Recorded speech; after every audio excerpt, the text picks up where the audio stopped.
Committee will come to order, and the chair recognizes himself for an opening statement.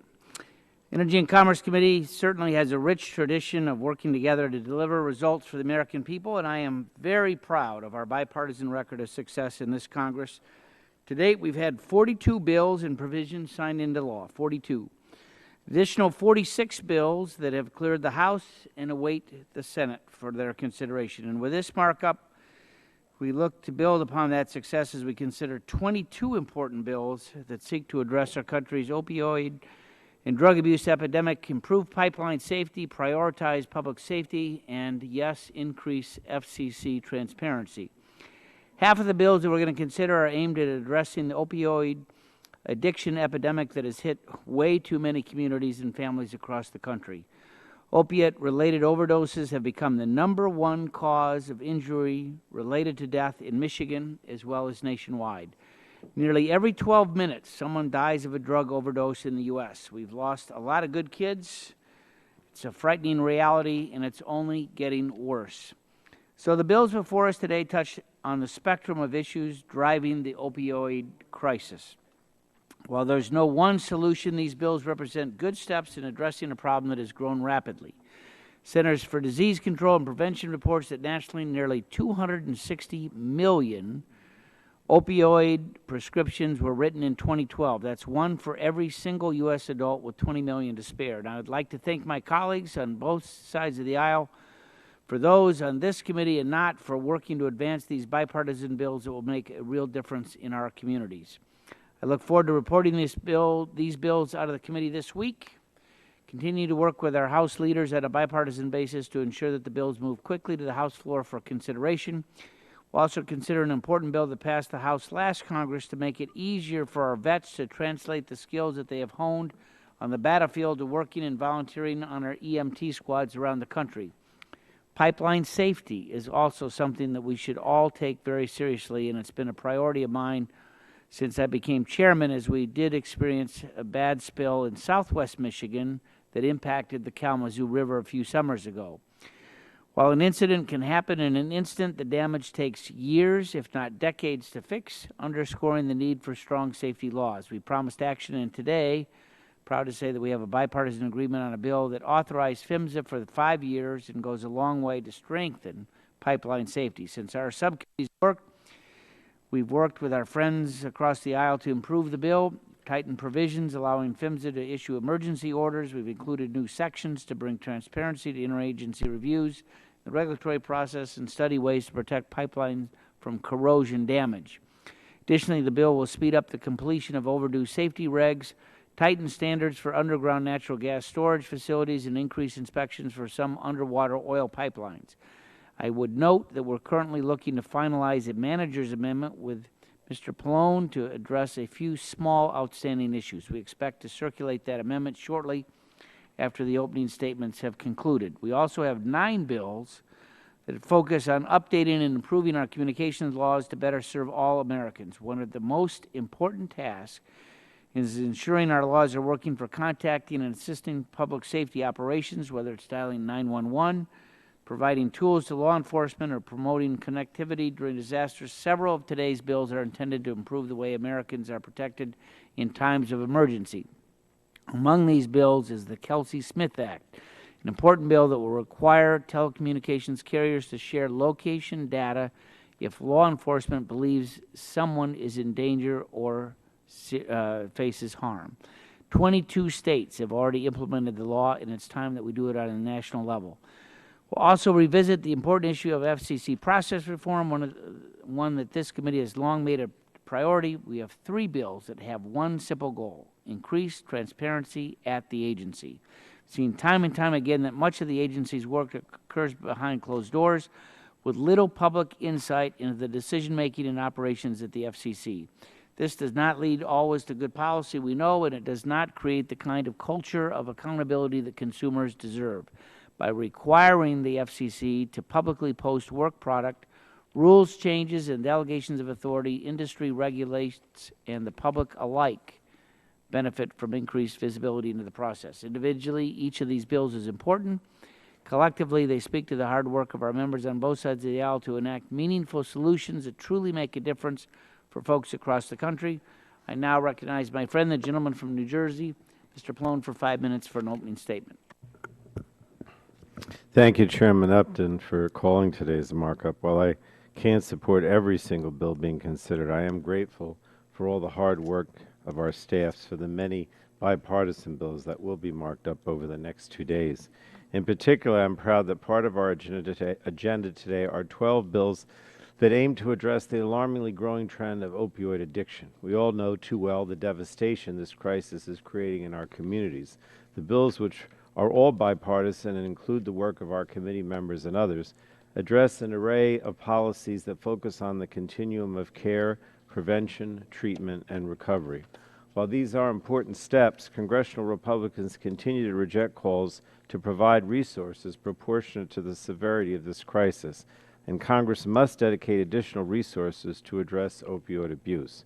We also have 9 telecommunication bills slated for this markup. I'm grateful to Chairman Upton and Chairman Walden for including a number of Democratic bills among this group. They are good bills and should garner bipartisan support. One of those bills is my own Securing Access to Networks and Disasters, or SANDY Act. This bill seeks to ensure that consumers have access to essential communications networks when we need them most in an emergency. I'm also happy that the Republicans decided not to mark up their harmful Lifeline bill. That bill would rip phones out of the hands of millions of Americans who need the most help. However, I am disappointed that they pulled a last-minute switch for 3 other FCC process bills. I don't understand why the Republicans need to make a mockery of our own procedures every time they want to talk about the FCC's process. While Democrats will do our best to improve these bills, these types of partisan tactics make it appear that the Republicans are not serious about legislation on these important FCC-related issues. With regard to pipeline safety, I want to thank Chairman Upton for working with me and our members to improve the legislation supported or reported by the subcommittee. The vast network of energy pipelines in this country are essentially out of sight, out of mind for most Americans. But when something goes wrong, these facilities can make themselves known in devastating and sometimes deadly ways. While the proposal before us is not the bill that either of us would write left to our own devices, it does represent a reasonable, balanced compromise that addresses, at least in some form, a number of the concerns raised by Democrats during the Energy and Power Subcommittee's markup. It's certainly superior to the legislation passed by the Senate, and I hope my colleagues on both sides of the aisle will join me in supporting its passage today. So again, Mr. Chairman, I thank you, and I yield back the remainder of my time. Thank you. The Chair would remind members that pursuant to committee rules, all members' opening statements will be made part of the record. Are there further opening statements? Chair would recognize the gentleman from Kentucky, Mr. Whitfield.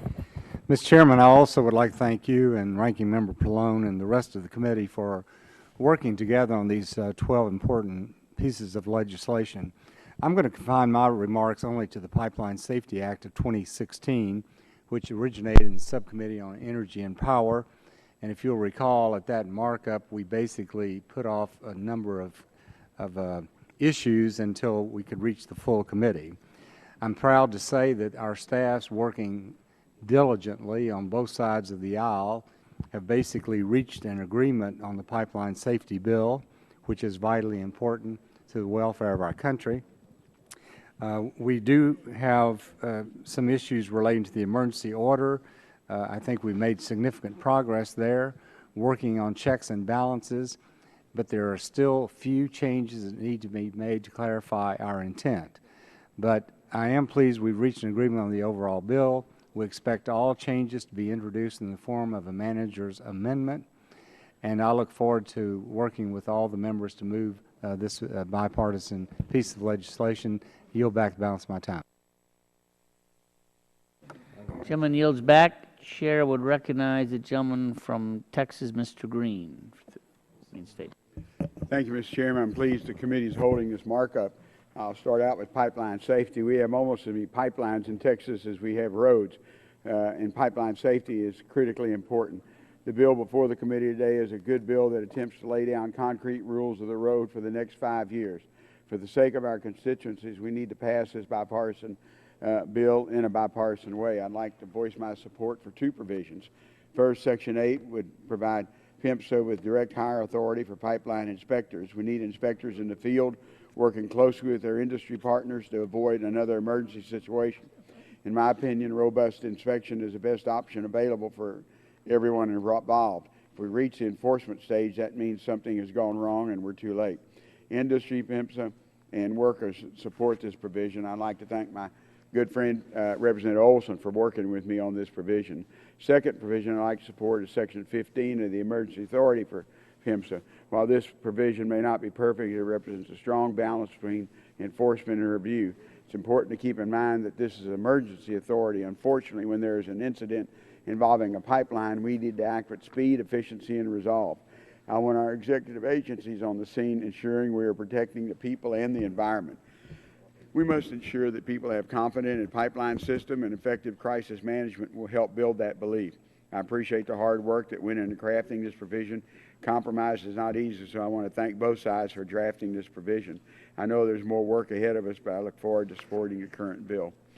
On health issues, prescription drug addiction in the United States has escalated into a deadly epidemic.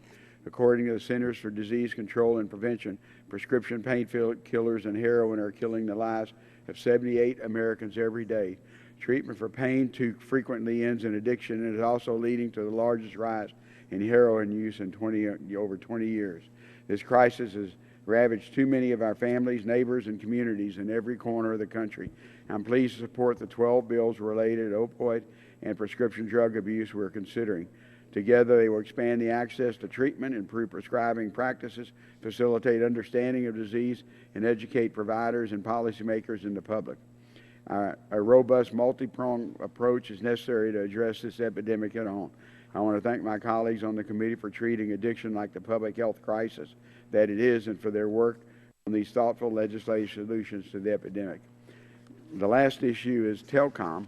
I've consistently supported measures in this committee that enhance public safety and the ability of first responders to communicate and reach those in danger.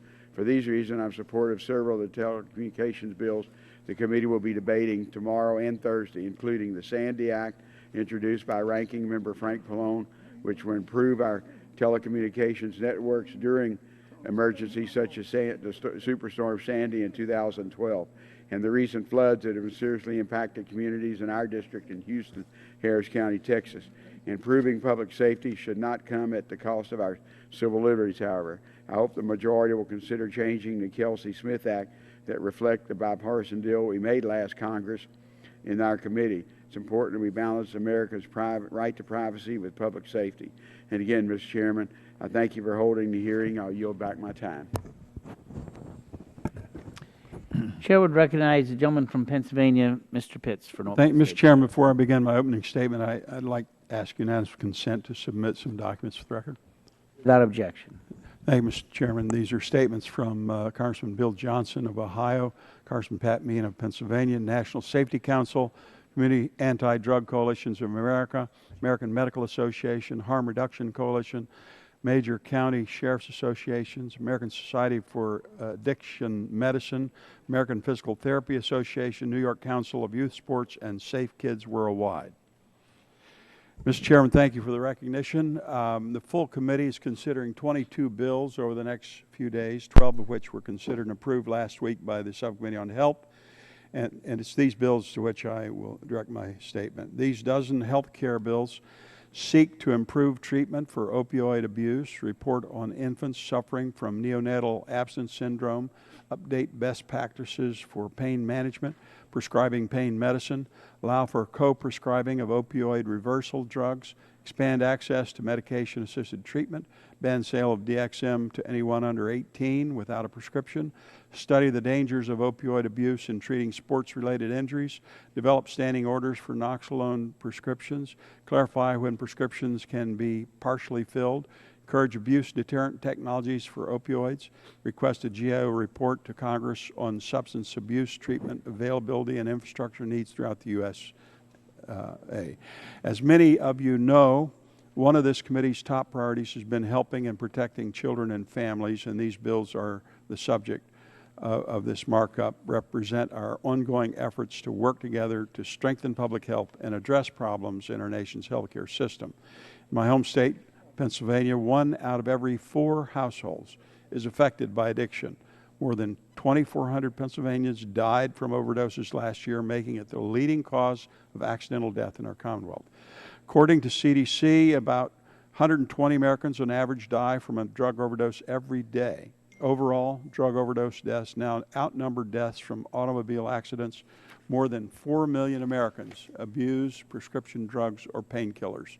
Another 517,000 reported past year heroin use, 150% increase since 2007. These facts are shocking, but they reflect the reality in our neighborhoods. It's happening to Democrats and Republicans, to people of every race and religion. It happens to our friends, family members, and neighbors. We all know someone, and we share their pain. Today, we have legislation before us that will begin to address the addiction crisis we face. In 2015, the Energy and Commerce Committee on Oversight and Investigation Subcommittee held 5 hearings on the drug abuse crisis. In October, as chairman of the Health Subcommittee, I chaired a 2-part hearing, which we heard from experts like the administration's drug czar, Michael Botticelli, and Dr. Kenneth Katz of the Lehigh Valley Health Network. We discussed several proposals, how to improve federal public health policies. I thank all the sponsors of these bills for their diligent work. These bills address a complex epidemic. I know that the committee, the work will continue and urge their adoption. Yield back. Yield back. Chair would recognize the gentleman from Illinois, Mr. Rush. I want to thank you, Mr. Chairman, for holding this important and timely markup on a variety of bills, including the Pipeline Safety Act of 2016. Mr. Chairman, pipeline safety reauthorization has historically been an issue that we worked on in a bipartisan manner, and I'm pleased that the underlying bill before us follows in this tradition. Mr. Chairman, I would like to applaud you and Chairman Whitfield for working with Ranking Member Pallone and myself in good faith negotiations to bring us to this point. I must also commend the committee staffs on both sides of the aisle for all of their hard work in bringing forth this bill. Mr. Chairman, I would also like to thank Mr. Tonko, Mr. Green, Ms. Capps, Mr. Ingalls, their staffs, and all the other officers that provided constructive input into both the underlying bill and the manager's amendment. Mr. Chairman, while this bill does not go as far as either side would prefer if they were to go it alone, I think it does represent a step forward in both its substance and in showing to the American people that we can work together on issues of importance. The bill being marked up today represents a better product than what was marked up in subcommittee, and I want to commend the majority for taking into consideration many of the concerns that were brought up by the minority side. Specifically, Mr. Chairman, removing some of the burdensome grant restriction language and the moratorium on grant making is an improvement. Additionally, aligning the Emergency Order Authority to more closely resemble the language put forth by the bipartisan House Transportation and Infrastructure Committee represents a compromise that I believe both sides of this committee can fully support. Another improvement in the current draft from the subcommittee mark involves broadening the definition of high consequence areas to include not only the Great Lakes, but also lands adjacent to coastal areas as ecological resources. So, Mr. Chairman, while members on our side did not get everything that we wanted in this current draft, I feel comfortable adding my name to this bill because I'm confident that the majority negotiated in good faith. And I believe this bill is an improvement over the bill that passed the Senate, and it does modestly move the issue of pipeline safety forward. With that, Mr. Chairman, I yield back the balance of my time. Gentleman yields back. Chair would recognize the gentleman from Ohio, Mr. Latta, for an opening. Well, thank you, Mr. Chairman. I support the legislation reported by the Subcommittee on Communications and Technology that seeks to promote public safety and increase transparency and accountability at the Federal Communications Commission. I sponsored H.R. 2593, which would require the FCC to identify and describe on its website all items to be adopted by the Commission staff on delegated authority 48 hours prior to the action being taken. if those items are given a delegated authority identification number. The Commission already produces this information after items are adopted. Therefore, this bill merely shifts timing and does not increase workload. Additionally, making items available to the public will help curb misuse of delegated authority. While most of the decisions made on such authority are routine and minor, there are isolated incidents where the use of delegated authority is abused as a way to get around having to get the necessary votes on an item. This bill will capture those occurrences, increase public awareness of the agency's day-to-day decisions. I believe it's safe to assume that everyone in the room can find common ground on holding the FCC accountable to the American people. Furthermore, I'd like to voice my support for the 12 bills brought forth by the Health Subcommittee that will help address the national opioid abuse crisis. Across America, individuals are being addicted to opioids. It's not just affecting the addicts, but their families and communities as well. In Ohio, 2,531 lives were lost due to unintentional drug overdoses in 2014 alone. Ohio has seen some encouraging signs of progress. Across my district, counties have created task force and held forums to help communities deal with the problem on a local level. We've also seen the establishment of successful drug courts programs that help to treat and rehabilitate those suffering from drug dependency. Ohio, through the leadership of Governor Kasich, has been on the front lines in fighting the battle against the opioid epidemic for over 5 years. The state has one of the nation's most comprehensive approaches to tackling this epidemic, including robust prescribing guidelines for emergency room departments and physicians to encourage that people get the right dosage of pain medication, more recovery housing options that are for the addicted to get help, programs to shore up the intersection with criminal justice through the funding of drug courts, and improving treatments at Ohio's prisons and wide availability of life-saving overdose antidote Narcan. However, more must be done, and that is why I'm encouraged by the committee's actions to recognize this crisis as a public health issue and address it at a federal level. Mr. Chairman, I yield back the balance of my time. Thank you very much. Gentleman yields back. Chair would recognize the gentleman from New York, Mr. Engel, for an opening statement. Thank you, Chairman Upton, Ranking Member Pallone, for convening this markup of several critically important issues. America is in the midst of a heartbreaking opioid epidemic. I know I speak for all of my colleagues when I say that our hearts go out to the families impacted by this crisis, which has touched every corner of our nation. This public health emergency requires swift, thoughtful action, and I'm pleased that this committee is working to expand access to treatment and enhance public awareness around the dangers of opioids. However, there is more Congress can do. We won't be tackling this crisis with everything we've got until we dedicate the funding needed to close the treatment gap, and I hope my colleagues will keep this in mind as we discuss the measures before us today. We're also considering legislation to ensure that PHMSA is keeping our pipeline system safe and secure. To that end, I've been working with my colleagues on both sides of the aisle to ensure that national security and cybersecurity receive appropriate attention in the siting, operation, and maintenance of pipelines. I remain optimistic that through a manager's amendment and report language, we will make some progress on that front. I'd also like to especially thank the committee for its consideration of my bill, H.R. 2031, the Anti-Swatting Act. Swatting refers to the act of provoking an emergency response team to respond to a phony crisis. The act gets its name from the SWAT teams that are often deployed to address these made-up emergencies. Though swatting might sound like a prank, its consequences are no laughing matter. According to the FBI, a single SWAT team deployment can cost thousands of taxpayer dollars. Swatting also risks injury to the unassuming victims who are present when a response team arrives at an alleged crime scene, as well to those who mount that response anticipating danger. On top of that, swatting wastes response teams' precious time, keeping them from addressing actual life-threatening emergencies that may be going on at the same time. I introduced the Anti-Swatting Act to address these very serious risks. The Anti-Swatting Act would expand on the Truth in Caller ID Act, which Chairman Emeritus Joe Barton and I introduced and was signed into law in 2010. Specifically, my bill would increase penalties for people who falsify their caller ID information to trigger an emergency response.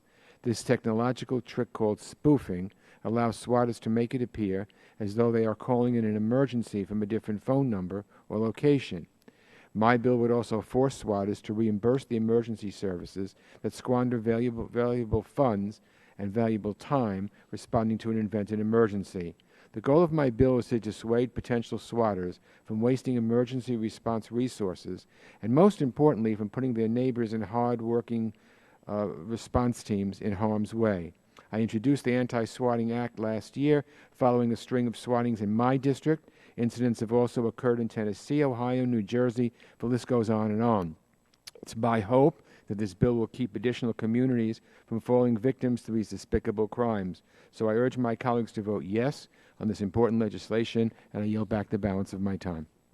Thank you. The chair recognizes Mr. Kinzinger from Illinois for 5 minutes. Thank you, Mr. Chairman. Just briefly, I want to thank Representative Elliott for the Anti-Swatting Act, as I have been a victim of swatting myself. So thank you for that, and it's a huge waste of law enforcement resources.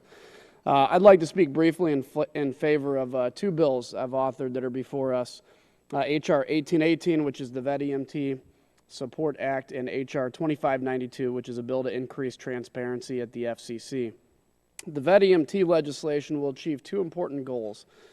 First, it will ensure the EMT workforce continues to have access to highly qualified professional men and women. Secondly, it will assist veterans as they transition from military to civilian life. Given the current shortage of EMTs, this legislation will help states as they look for new and innovative ways to fill vacant positions with qualified individuals.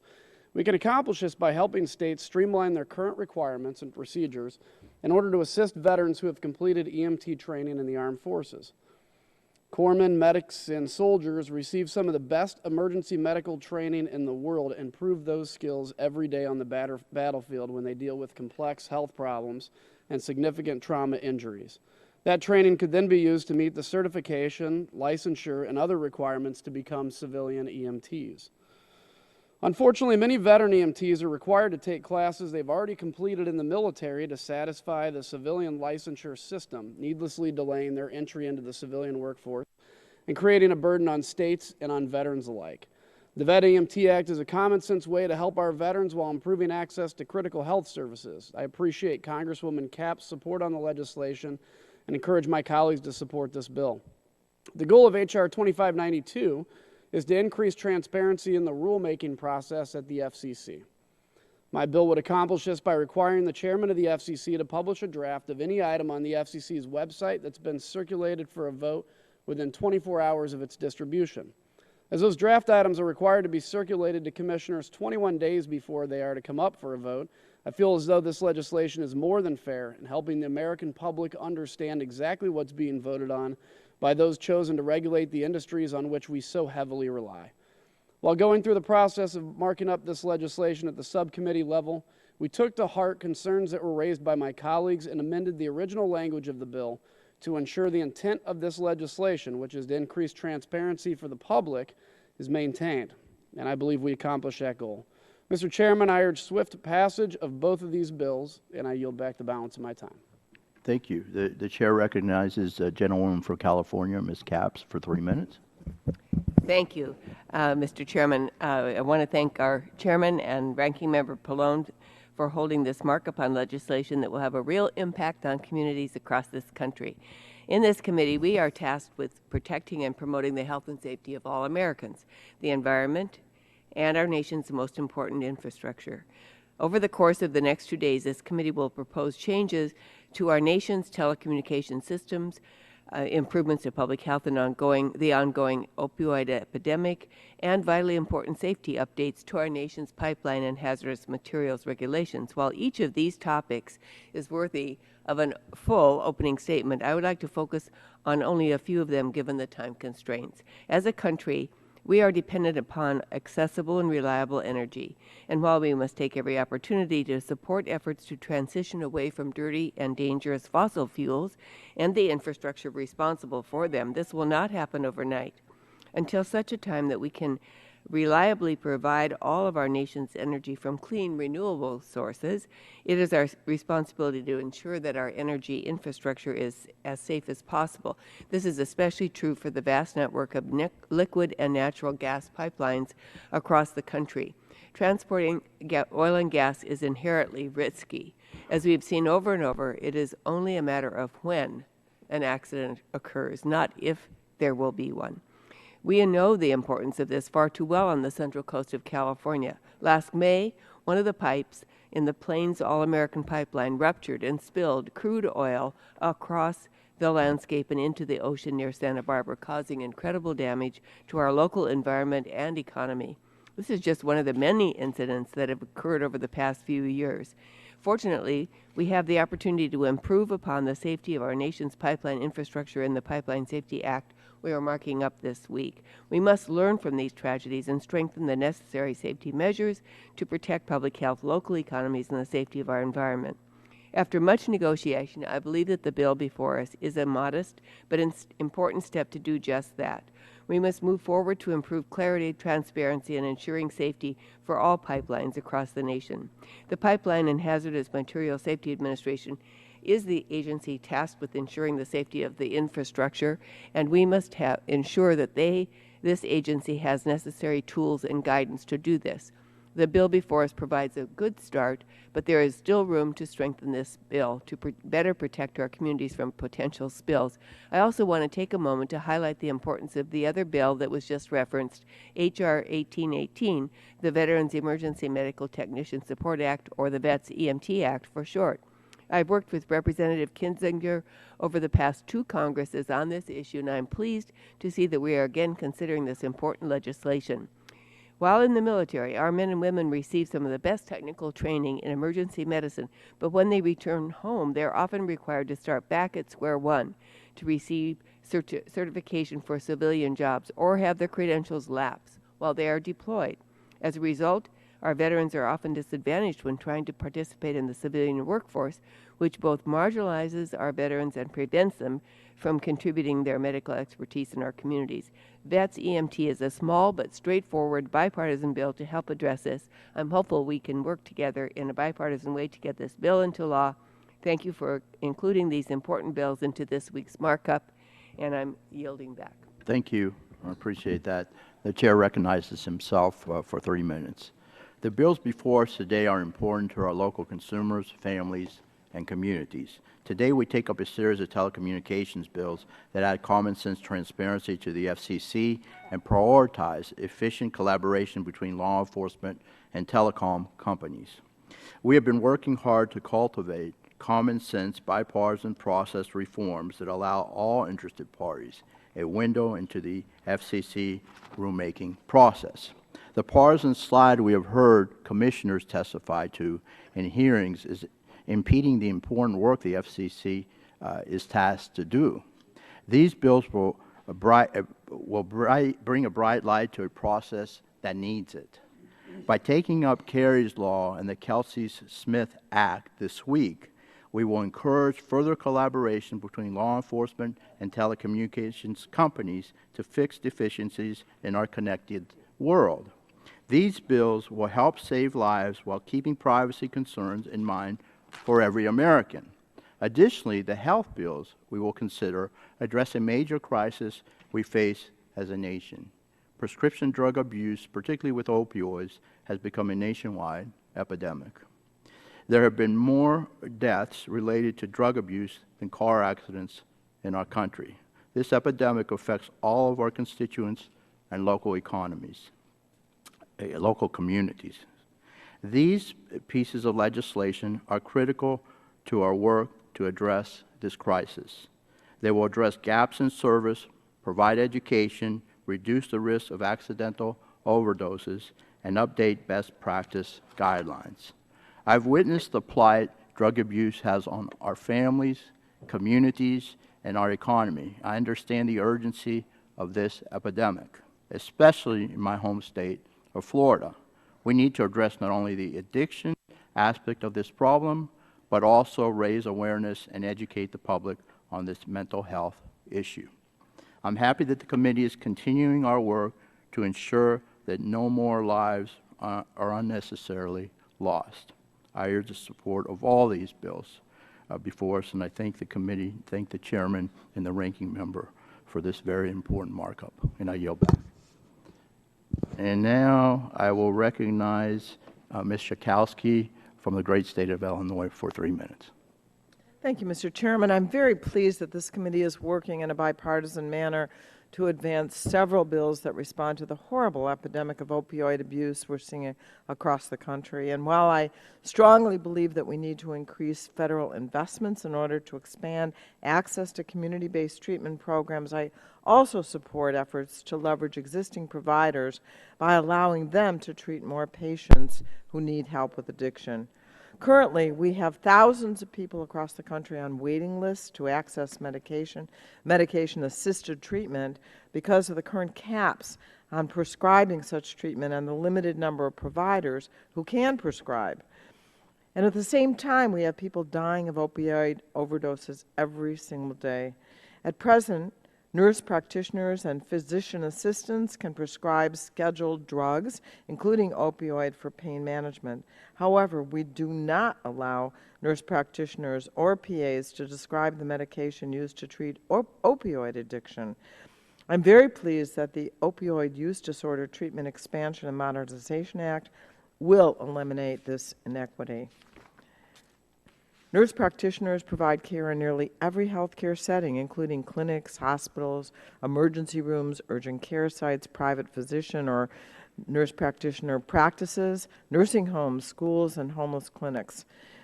In many of these settings, nurse practitioners may be serving as the lead provider, and in all of these settings, they may encounter patients in need of treatment for opioid use disorders and should be authorized to provide medication-assisted treatment to these patients.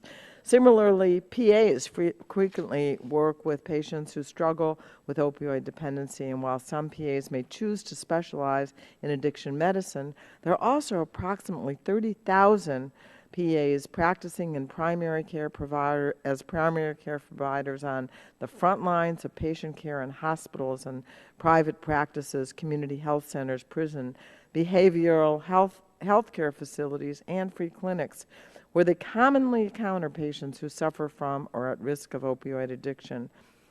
This care is especially critical in rural and medically underserved areas where PAs may serve as the only primary care clinician, or in areas where PAs own their own medical practices. Our main objective with this legislation is to increase the number of patients that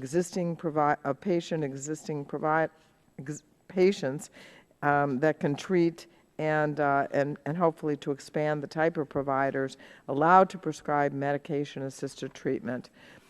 As we advance this legislation, it's important that we keep this goal in mind and craft legislation that allows for the greatest number of providers who are willing to complete the necessary certification to prescribe buprenorphine, buprenorphine. In addition to opioid bills will be considered pipeline safety acts. I appreciate the Chairman's work to incorporate democratic feedback into the bills. I hope we can report a bipartisan bill. And we have telecom bills. We have 3 bills to change processes around rulemaking at the Federal Communications Commission. I'm wary of attempts to restrict the FCC's authority to protect consumers under the guise of process reform, and I'll yield back. Thank you. The Chair recognizes the Chairman Emeritus of this great committee, the gentleman from Texas, Mr. Barton, for 3 minutes. Thank you, Mr. Chairman. As you know, we're going to be marking up a large number of bills this week at full committee. There's one bill in particular that I've been very interested in. It's the Pipeline Safety Reauthorization Bill. As you know, at subcommittee, I offered an amendment to strike the provision in the draft bill under consideration at subcommittee that would, for the first time, give the Secretary of Transportation the authority to come in and take operational control of a pipeline. At the request of the ranking member and the full committee chairman, I withdrew that amendment with the understanding that we would be involved in discussions and negotiations before the bill came to full committee. My staff has been involved in such negotiations, and I can honestly say that the bill, as it's currently drafted, that will be presented to committee when that particular markup occurs this week, has better language in it. It is not what I want, because I believe that you should not take over operational control of a private entity without giving the operators an opportunity to show cause why they shouldn't have to relinquish control. I think there should be a hearing. The current bill as drafted still does not give that opportunity, but it does give the company, the pipeline operator, strengthened due process after the fact, so to speak. So it is an improvement on the bill that was at full committee, at subcommittee, but I still think it gives the Secretary of Transportation too much power.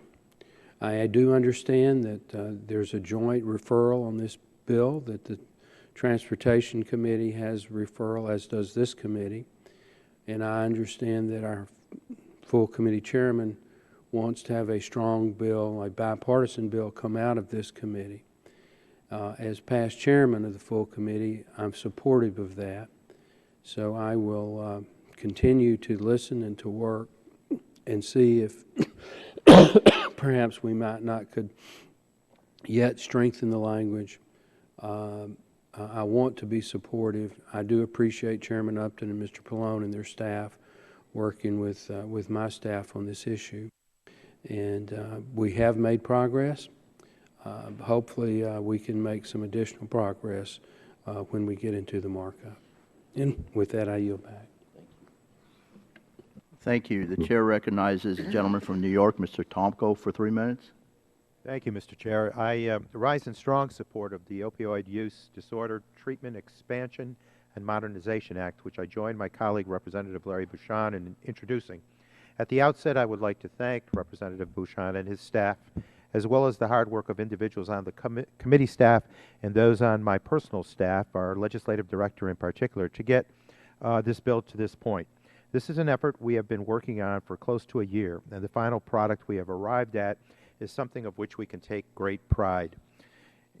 I'd also like to praise my colleague and fellow New Yorker, Representative Brian Higgins, for his introduction and leadership on the TREAT Act, without which we would not be making this progress today. It is no hyperbole to announce that we are in a crisis when it comes to the opioid epidemic sweeping our nation. More than 47,000 people have died of drug overdoses in 2014, a vast majority of which were opioid-related. It is a sign of the times that when you drive down the thruway in my district, instead of billboards advertising McDonald's or Taco Bell, you see billboards advising you to call 911 in case of an opioid overdose. It is disturbing how quickly this has become the new normal. This crisis has affected our neighbors, our families, and our communities. Having worked with the addiction recovery community, I know that one of the most important things we can do as policymakers is to ensure that when an individual who is struggling with addiction cries out for help, that there is someone there to answer that call. That is what this bill endeavors to do. Right now, treatment capacity for those seeking help for opioid use disorder in an office-based setting is artificially capped at 100 patients. What this means in reality is that if you are patient 101 or 102, you get a closed door and have to wait weeks, if not months, for treatment. These delays simply cannot be tolerated. They are deadly.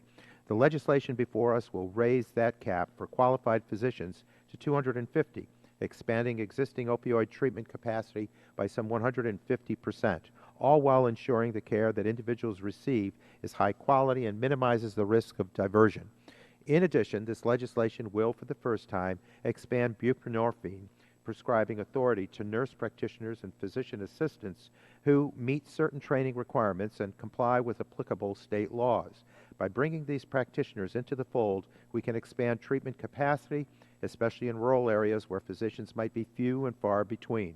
Importantly, this bill expands access to high-quality addiction treatment, promoting the full range of psychosocial services that make recovery possible, and providing HHS with new tools to remove bad actors from the system.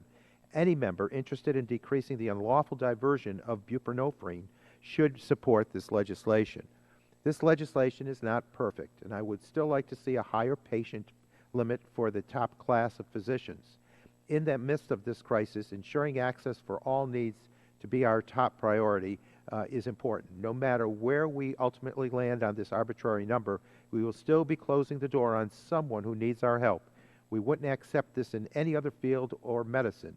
So we all need to think long and hard about why we allow this situation to persist in the field of addiction. While I maintain my reservations on the cap issue, I believe it is critically important to keep up the momentum and swiftly pass this bill out of committee.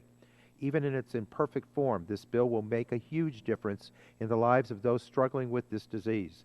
If we can't find a way to get a bill to the President's desk that will provide needed relief in the midst of this epidemic, shame on us. While this legislation is not a cure-all for the opioid epidemic, I believe the Opioid Use Disorder Treatment Expansion and Modernization Act will go far in helping to alleviate our acute treatment capacity issues and put more people on the path to recovery. With that, I urge this committee to pass this bill so that we can bring hope into the lives of those individuals, those families, and those communities that grapple with this crisis on a daily basis. And with that, Mr. Chair, I thank you, and I yield back the balance of my time.